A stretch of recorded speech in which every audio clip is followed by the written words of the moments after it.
Hi, this is Bantivation. Today, me and Theo are going to be interviewing our good friend Alfie. You can follow Alfie at twitter.com/strict opposition without the N. That's STRICTOPPOSITIO. Not a No mouthful N. at all. Not a mouthful at all, no. I think my tongue's too big for my mouth. So today me, Alfie and Theo all really have similar ideals where we would want the government to be limited, if it exists at all, and very, very small. So we want to talk about this because there's a rise in government debt, there's an increase in dependency on welfare, we've got terrible state schools, we have an NHS that's in decline, so much so the Red Cross has to intervene, and to make this all worse, we've got low-skilled migrants coming into the country, depressing wages, and adding further strains to all our socialist programmes. So, the premise of what us guys here believe is that when you have a free market and something's not going well, the company has to either change what it's doing or the project fails. However, government programmes just ask for more money rather than reforming or failing. There's just no incentive for the government to do things in the best way. It's all of our beliefs that it's time to stop throwing money at these programmes and find a better solution. So the first question I want to ask Alfie: what is the most immediate problem society has to face up to, if it's economical or social? I think it's an amalgamation of both, to be honest. The way I would phrase it would be collectivism, which I see as the growing tide of people seeing themselves as the group before themselves, an individual. It manifests currently in many forms, which is identity politics, which is a form of groups representing collective interest, whether this be BLM, feminism, white supremacist movements, any given group that lobbies the state for additional power under the pretense that they're underrepresented and therefore oppressed, and must be given the will of government to remedy this perceived oppression.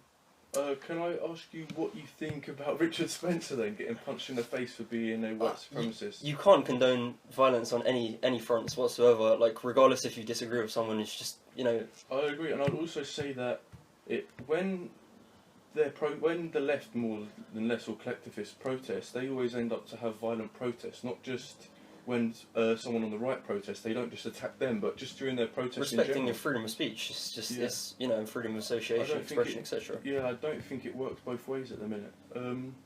Is there anything else you want to add to that? Yeah, just to add to what I was saying about collectivism, under the pretense that people are oppressed and therefore need more power, like, such movements ultimately undermine the greatest minority of them all, which is essentially the individual. Moreover, such movements can tend towards believing that one individual's freedom to, earn unlimited amounts of money is synonymous with their oppression, and that leads to intense divides and factioning within society. So you're saying if there's inequality between a group, it doesn't necessarily mean that one's oppressed? No, it can mean, it doesnn't have to be between groups, it could just be between you and I. Like, if you essentially earn 50k whilst I'm on 15k, that doesn't necessarily mean you're oppressing me, it just means you warrant more value than me. Yeah. In some situations. That's not to say that there aren't situations whereby people who have unfair access to government can lever government to gain more money at the expense of you and I. However, it's a different kettle of fish, it's apples and oranges. Yeah, I would agree, yeah. Just to kind of go on a little bit, I feel something that feeds into this is the relationship between central banks and governments. It's quite alarming to me, and I think we've had conversations about this in the past.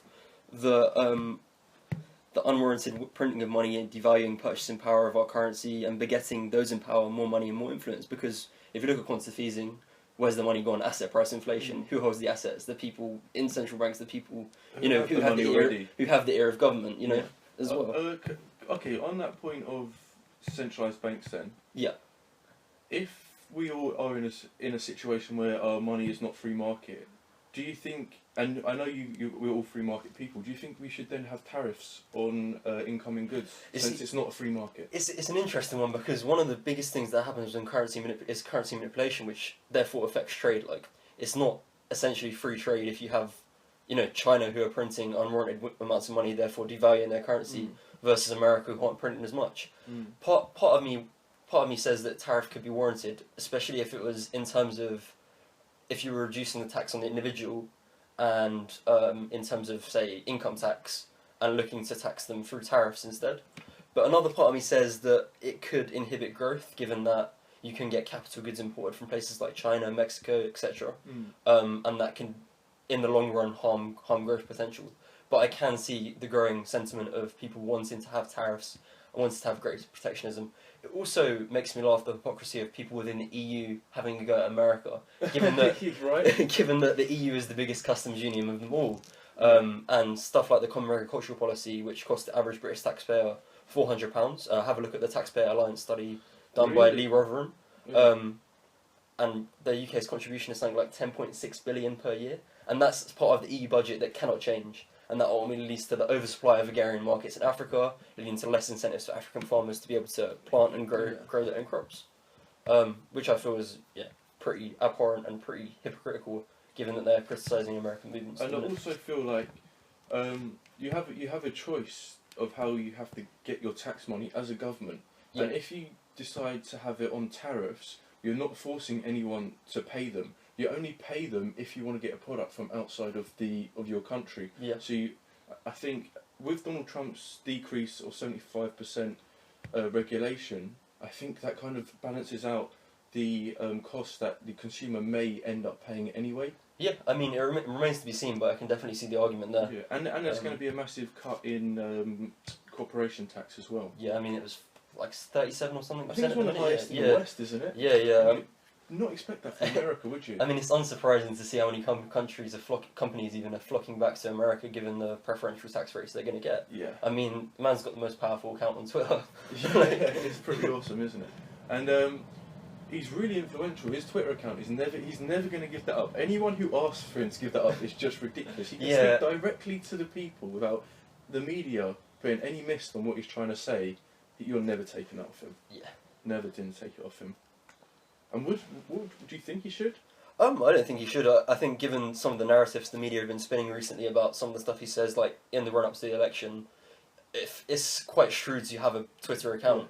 Whether that be a personal or the POTUS account, or both, it could be in contention. But it's quite funny because sometimes from the POTUS account he retweets himself. Yeah, so it's quite funny that way around. I mean, fuck, like, I'm happy he's got the ability to bypass the media, just given, people on the left or the right should be happy about this, because, when the left are in power, the right-wing media might spin what the left are doing. When the right are in power, the left-wing media would spin what the right are doing. None of us are Bernie Sanders supporters. I'd love if we had a Bernie Sanders supporter, because I would want to ask him how he feels about Trump, because I want to know how he feels about the ban on lobbying 5 years after you leave office. I mean, what are they saying? Why are they not? It's closing the revolving door. That's what it's attempting to do anyway. I mean, how effective it will be, we don't know, right? It's government. Any government program's not going to be that great. But it's a positive movement. I mean, for how fucking long has there been in and out of the door? Yeah. But another thing that in the break-up of the financial crisis was in 1991, I think Goldman Sachs effectively lobbied the Democratic Party to remove position limits from Glass-Steagall. For anyone who doesn't know, Glass-Steagall was the act that separated commercial and investment banks. And a position limit, I think, is something to do with a way to mitigate risk. Okay. And they removed position limits, but they kept deposit protection. So essentially they said, you can take as much risk as you like, but we'll still insure you. And somehow they didn't expect bad decisions and bad risks to be taken. So who were insuring? Was it the government insuring? It was the government guaranteeing the loans, or? Yeah, I think it's about £100,000 in the United Kingdom at the minute. And in United States, I'm not so sure, but there's a deposit protection scheme. Right. And that can lead to, obviously, unmitigated risk, as we found out in 2007, So 2008. in the UK, if a bank failed, the government would protect you with your deposit? Yeah. Really? Yeah. How did that is so many wrong incentives there, because if I'm the consumer of the current account, I won't bother putting any research into what banks are the most stable. It doesn't make any sense for anyone for that to happen. But it's one of those, let's put a band-aid on a gaping wound fixes. Yeah. It's going to make a lot of consumers happy, especially after Northern Rock collapsed. Yeah. We raised the £20,000 threshold to £80,000.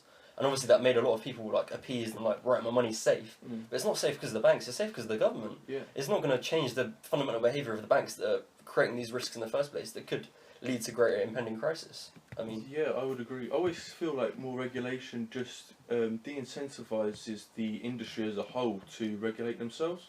Yep. For example, I always talk about this example, if you have someone making Hovis bread, any bread, you have, in the production, you have someone who gets the eggs, flour, wheat, everything. At every single step they take, they will self-regulate to make sure that their next customer, if that's Hovis, or if Hovis, it will be Sainsbury's, they always make sure the quality is the best. So that I always think regulated markets always would work better. I think certification from like a self-regulating market could be an interesting thing. Like, I found an interesting example of this on the weekend. I was going to a pub and it was a Fuller's pub, and a Fuller's pub is a sign of accreditation from a free market group that says, right, this pub is going to have quality beer to some extent, and it's going to be a certain. It's Fuller's, so it can't be that great.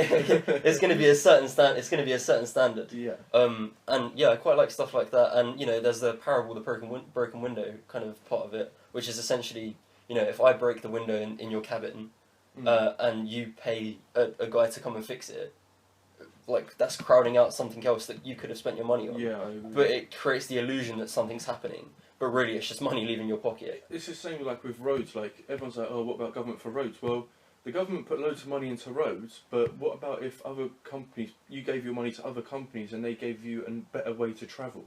Other than cars, you don't know what could happen if you don't give your money to government. Yeah, it's true. I mean, the one kind of thing that would make me more minarchistic rather than anarchistic at the moment would be probably the problem of collective action, the free rider issue in this country, and in general. I mean, even empirically in my own life, I've seen this on many occasions. You know, doing a presentation, for example. Could you give me a specific scenario where free rider could act out in a free market situation? Free rider problem. Okay, like a lighthouse. That's the textbook example, isn't it? You know, a lighthouse. All the ships going into the dock. But you assume that the free market wouldn't come up with a different way to check the docks, right? Dealing with the hands we've got at the minute. Let's assume that there was an area without a lighthouse, and the construction of the lighthouse benefits everyone who's going into the lighthouse. However, not everyone has to pay for it. So there's a funding gap there. However, that doesn't necessarily warrant, you know, you can't call everything a public good. Yeah. Which is often what the conflation leads to. But a public good would be something that's non-excludable and non-rivalrous. Non-excludable being, once it's there, you can't exclude people from taking it. Non-rivalrous being, if you had two lighthouses, it wouldn't necessarily improve the quality. Because you can still see it nonetheless. I would still... the public good question is probably a question that will be played out forever, right? Yeah. And what is and it isn't. And we could say the definition of it, but to categorise an actual thing in good that it is that, and saying there's no other alternative to that good that could be given to the free market, you don't know, right? We don't know. Also, another interesting one, just in terms of like property rights and non-rivalrous and non-excludability, is Coase theorem. Coase theorem basically states that there's the tragedy of the commons. Basically, a common resource is that everyone overuses. So think of like overfishing in tuna. Yeah. So in like international waters, tuna are massively overfished, and that's probably because it's non-excludable, i.e. everyone can fish, but it's rivalrous, so it's a commons good, not a public good. But the way New Zealand remedied this within their own waters was giving fishermen property rights over fish, such that you farm them rather than overfish them. So each fisherman would have 20,000 fish themselves, and they would have the ability to buy property rights from the other fishermen for greater numbers of fish. Only problem is fish move, obviously, from one water to another. but it's an interesting way of like farming. I was just say, like, as the supply of tuna went down, it would become harder and harder to get it, so the price would go up, and I'm sure we would end up finding a way to, as you say, farm tuna rather than put absolute blocks on how much you can fish. I think there'd probably be different mechanisms. But obviously you've got different mechanisms in each country who's allowing the ships to go out in the first place. Some incredibly socialistic who are subsidising fishermen ridiculous to the sky.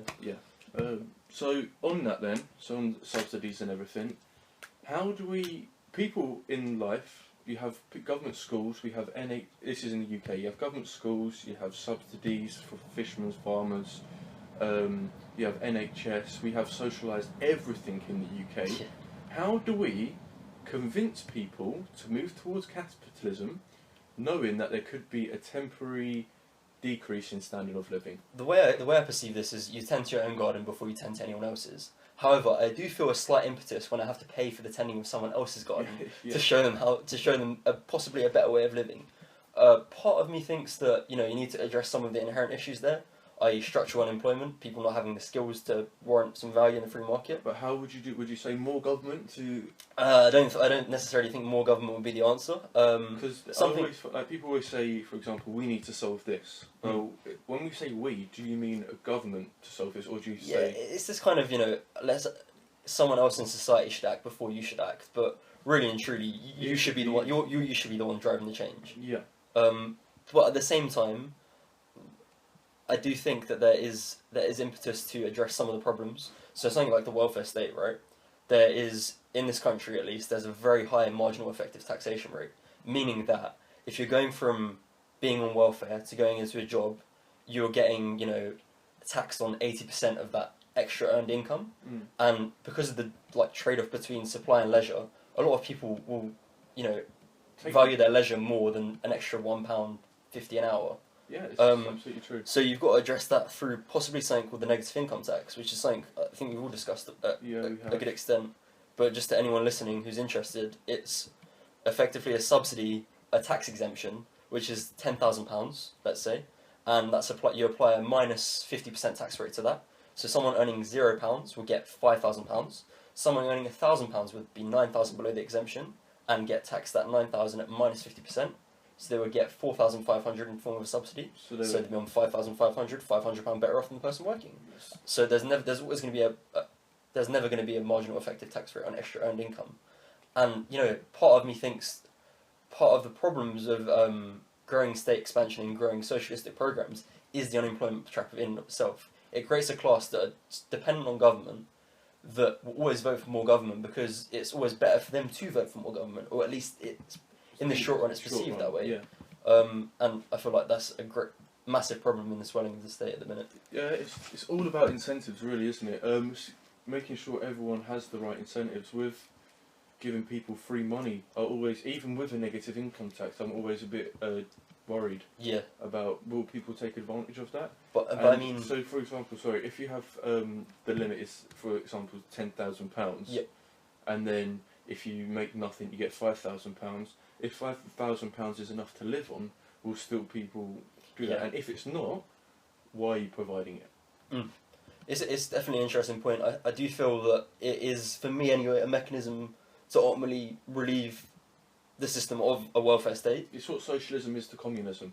Yeah, essentially. It's a mechanism to get towards an end goal. Yeah, but at the same time, there is certain people in society that, it'd be very hard to politically manoeuvre ripping away a welfare state when you have people who are incredibly dependent on it, disabled and abled. Yeah, agreed. But, I do feel that there is, at the minute, a conflation between altruism and government spending, and I feel like that's a very dangerous conflation to make, because if I'm taking your money at the point of a gun versus me giving you money voluntarily, then they're two different things, they're two different kettle of fish. So you're saying in 2017 people really virtue signal with other people's money? Yeah. Oh really? I didn't realise that yet. Oh yeah, I'd say that is such a big problem. When the attacks happened in Paris, everyone had the France flag painted in the back of their... Slacktivism. Yeah, and you think, okay, yeah, you're doing that, which is great, you're raising awareness, but what are you raising awareness about? You're raising awareness 168 people died, you're not raising what the issue was. Why did those... Because that's the difficult conversation, that's the conversation you guys don't want to have. Yeah. So it comes back to altruist without having any of the responsibility. It's of like, what you're doing. How can I extract utility from looking good without actually doing anything? Yeah. It's a big problem. Signing petitions online to get Donald Trump banned from the UK. Oh, that's the second attempt they've done that. Yeah. It's not going to work, obviously. And obviously not. We need him. Yeah. Yeah. That's the fact. And I'm sure he needs us as well for leverage as well in other parts of the world. I mean, another thing is just about people who would maybe take a drop in income versus a welfare dependency. It's kind of all about, give a man a fish and he'll eat fish for a day. Teach a man to fish and he'll eat for life. And it's kind of, I do feel like maybe some of these policies, maybe some of the culture in perceived nihilism, i.e., oh, fuck it, we're all going to die anyway, some of it feeds into this low self-worth, low self-esteem. I can't create the value and I can't afford to defer this gratification. Therefore, I'm just going to accept my fate and have this deterministic policy feed into my income and I'll make the best of this.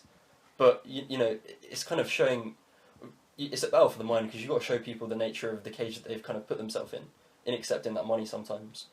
Yeah, I would agree. Yeah, yeah, that's a good point to say. To be honest, so We're running the risk of agreeing quite a lot. I think Any lefties out there, feel free to join. Yeah. Next time we'll make a radio call-in show. Maybe we might be able to disagree. So what have we got next? Mainstream media, I think. Yes, you're right. Yeah. So mainstream media. Okay, Trump has been attacked, and he has been vilified. When at the beginning of the campaign, they talked about him having a bad temperament. He has a temperament of a saint. If I was him, I would be throwing my toys out the pram. He's president, and they're still making up lies. Yeah. The dossier about the prostitutes was just on another level ridiculous. I told my mum this. She said, "James, don't be making up stories." No, Mum, the media really did this, and she turned on the news the next day, and it was there, and it was hilarious. But for me, What do you expect from BuzzFeed, though? yeah, Really? but CNN as well. Yeah. Like, exactly. Yeah, what do I expect from CNN? But at this point, I'm feeling a bit authoritarian, to say the least. Like, at what point are the left going to push, and the mainstream media going to push the libertarians to more authoritarian means? Like, Well, it really depends, I think, because if it was me in the seat of power, I'd probably have similar movements to Trump at the minute. I'd defund all of the funded current press. the arts. Yeah, wouldn't give them any money. Wouldn't give them any preferential treatment. And also, I would say that no one gets preferential treatment in the White House from the media. Like, No. I would try and bypass them. Obviously, I'd invite them to press conferences, but you're not going to get some kind of special treatment because you warrant and deserve it, because it's a recipe for disaster. Yeah. If the government gives any one group preferential treatment to be the arbitrator of what's true and false in the news, like, what do you expect? It's such a massive conflict of interest. And especially, are we going to go to North Korea, have a truth of the Ministry of Truth or something like that? Although it's a private institute, when they're such in the pockets of these politicians, are they really private at this point? No, it's like central banks as well to some extent. Like, you can't really classify them as a The separate funny institution. thing is, when you talk to people about central banks and tell them that they're actually private entities, they tell you you're lying. No, the government, no, they're actually private entities. Yeah. And I feel like... Private with inverted commas, anyway. Yeah. Or independent. And just to see, when you looked at what happened with Hillary Clinton given the questions, that was just... Yeah. How that happened between the media, I do not know. It's collusion. You saw, the Washington Post, for example, having fundraisers for Hillary Clinton in the Democrat campaign. In a complete free world, in a free market, if a news source did want to fund a partisan party, then okay, but, we're not in that system, and you've got people claiming to give you the truth, being willfully ignorant to so many issues, and stretching the truth so much that it just becomes so far from it, and it's complete hyperbole. And also, at the same time, they're like you said, they're trying to hold the truth back from the people for whatever reason. Yeah. And I'm always wondering, do the mainstream media agree completely with the Democrats, or are they going completely against their principles and just going self-interest all the way, 110%? Part of me thinks they probably see the Democrats as a vehicle to enhance their self-interest. But do you think they agree with their principles? I'm not sure. It's hard to get inside their heads, but yeah. It wouldn't surprise me given the movements of some of the main players in the media. Ultimately, like open borders, for example, that benefits massively the people at the very, very top, who are the puppet masters kind of thing, who benefit from cheaper labour, and benefit from less social cohesion to some extent. You never see like the massive globalists, I would say, staying in country in time of a crisis that they may well have created. Yeah. How quickly did George Soros and his organisations get out of Ukraine? Probably pretty quickly after they destabilised it. Faster than they destabilised it anyway, yeah. So that was pretty quick, to be fair. But, okay. So, we've talked about the mainstream media, we've talked about what's wrong with the welfare state, and how do we actually minimise the welfare state? And how do you mitigate all the effects that are going to be left over from the government and all the market failures are currently there that have been given by the government? It's a very difficult question. If I had the silver bullet, I would shoot it. But But mate, the gun's on safety with the MSN. It keeps you can't give the truth to the people. That's the problem half the time. I mean, it's a very difficult thing. Again, I would just point to saying tend to your own garden before you start telling people how to live their lives as the main thing. Part of me thinks a big correction will happen quite soon in terms of, you know, the unwarranted amount of debts the UK and US and Japanese government hold. Yeah. I mean, under Obama, for example, in the US, like, it went from 10 to 20 trillion in 8 years. That's more debt than all 44 presidents before him combined, or 43 presidents before him combined. I wonder what happens when you take into account inflation. I haven't looked at that yet. Yeah. But I wonder what happens, because to be fair to him, he doesn't control the Fed, and the Fed did just print a load of money. Yeah. So, yeah. As much as I hate defending Obama, I would give him that one. Yeah. My answer to this kind of would be you have to define what a government is. So what is the government there to do? I think in politics in general, we need to have a discussion about this. Yeah. For me, I feel it's to look after the people around it. That's it. You just need a military, and to protect citizen from citizen. Yep. And I think that's it. So. Or I would also extend and perhaps say enforce contract law, in terms of agreements between two individuals. So, if me and you signed a contract to, I don't know, buy a house, and you renegated, you'd be still liable to buy that house. Yeah. Oh yeah, I agree. So it's just make sure the interests of the citizens first. Yeah. So with that, it comes straight away. Do you give welfare to migrants? I don't think you can. I don't think you can. But in saying this, the UK actually had the ability from the European Union to not give welfare from migrants under an initiative from the EU. Yeah, from the EU actually allow countries like citizen states like Lithuania, for example, to, you know, not offer welfare to migrants. Mm-hmm. And, you know, Lithuania didn't. They have completely open borders, Lithuania, but not many migrants turned up there. I wonder why. Yeah, I don't. But yeah, I mean, it does seem to be this fundamental self-interest of politicians to, you know, appeal to the most. Yeah. And it's quite easy to virtue signal and say, let's give all this money to all these poor people. And a lot of the time they are poor people, and they may well need some help. But it's whether giving them help off the back of someone else's money is the right way to do it, and at the cost of social cohesion a lot of the time. You wouldn't. You shouldn't. So I basically, my thoughts on this would be, straight away, you'd have to get rid of any welfare to people who have been here for less than 5 years. Yeah. But also, because what would happen, the problem with that though, I would see, is that it gives them then the incentive to go out and find work. So that then would put the British citizen incentive kind of at a disadvantage. So you'd have to go and put a policy in to say that British workers get the priority over foreign workers, but then you're asking for more government. So I find it really hard to how would you break down government, and without increasing the government. And that's where I kind of want to link it back to like just libertarianism in general. I think constitutionalism is a way of limiting government in some respects. Yeah. But how long did it take to break the American Constitution? Yeah, not that long. Not that long. But at the same time, like, you could have you know, caveat in there. Let's have, you know, the citizenry is never allowed to be taxed over X amount. Whatever that X amount is, or X proportion of income is another matter. But that's a good way of limiting the size of government and the scope of government. Yeah, I would agree, but with the mainstream media, I would always be afraid that they will twist arguments. They're always going to twist. It's a political nightmare to get rid of something like the welfare state once it's already enforced. Yeah. It's a bureaucratic nightmare.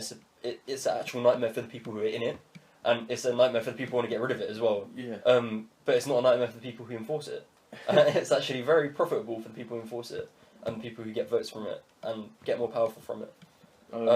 So this is why part of me thinks that, you know, I do see a financial crisis coming because of the strains on the public purse, strains on debt, and after that crisis, a massive correction would be needed, and it may well be we wouldn't be able to afford the welfare in the first place. Would it be government defaults that you see? Bond defaults, I can see. I can see. People won't get the money back for the bonds they bought? Potentially not, no. No. Pensions is huge in the UK. I don't know about in the US. They're a massive problem we have over here. Massive problem. It's a ticking time bomb. But it's also the kind of philosophy of, if we kick this can down the road, it might not explode. And like, how long have we been doing that for? Yeah, the pin's been out the grenade for 9 seconds. 1 second left, but that's it. It's literally it. Yeah, I mean, it could it does feel like to me it could be any day. Any day, Any it day really from is. now, yeah. Even today, I was looking at my Bitcoin and the gold and everything, and it's just going along nicely, and then a second it shoots up and then shoots back down, and you're thinking, Yeah. this isn't how markets normally work. Yeah. Something's wrong is happening here. So my last question really, would you ever run as an MP, so Member of Parliament, and Mhm. if so, would you then ever try and become Prime Minister?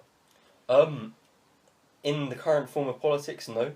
But after a big financial crisis, recession, correction, in what I see as unsustainable policies and unsustainable nature of government at the minute, then yes, I fully well would. However, I do think there's an initial caveat there to be there, which would be I wouldn't be much of a capitalist if I couldn't create my own wealth in the free market first. So you, And I want to practice what I preach before I actually infiltrate and take others' money to Yeah. do so. yeah, But there's always also the option of turning down MP salaries and stuff yeah. and making money off your own back still. Yeah, it's a difficult one to be a politician if you hold principles. Yeah. Because you have to compromise on every single principle, and I think it's just going to be really hard for someone who has any principles at all.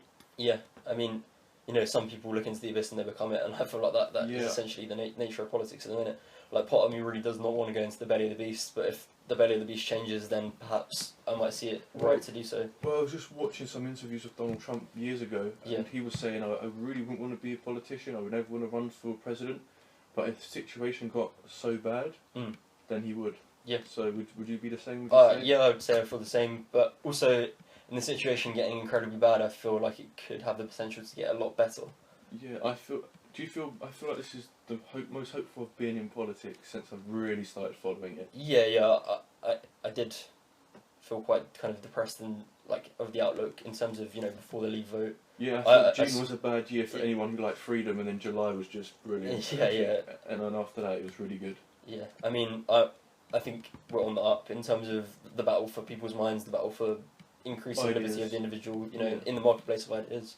The only thing we can really do is just continue to have conversations like this and try and get as many people involved as possible. I think that's it. I think really is. I remember in Brexit vote, people at work hated me. I think for about 3 months because I would not stop talking about it, and I just wanted to make sure that at the end of that day, when that person voted, I gave them every single idea I had on the matter, so they could make the decision. That's all we can do. You can't do anything. You can't expect the mainstream media to do the same. Really. No, you can't. Especially if you look at the coverage of UKIP or something in the run up to the Leave vote. Yeah. It was just abhorrent in terms of how they were treating people who perceived to vote Leave. But now they can't ignore us anymore. They can't ignore the people who voted against the establishment. Yeah. And they must now accept the result. I mean, you're getting Labour even coming out and saying, "Oh, we must accept the result of the referendum." Well, really, Corbyn is a Brexiter in his heart, and you can kind of tell because he's not too fussed on the issue. Whereas a lot of other MPs in Labour are very pro-EU, very pro-EU. The crony Labour members, like the new Blair. It's the crony Labour and the crony Tories. Yeah, it's the crony party, basically, which stretches beyond just the Tories and the Lib Dems and the Labour Party, and even UKIP as well. Obviously, you do get most of UKIP's, if not all of UKIP's members wanted to vote Leave, but that doesn't mean they're not cronies in some respects. A lot of opportunists in UKIP that I think they need to look out for. Yep. But yeah, I think it's been a good year. As for Labour, Jeremy Corbyn's my favourite leader ever. Yeah, next time we'll definitely have a ringing show and we'll find out what all the Labour voters think. Yeah.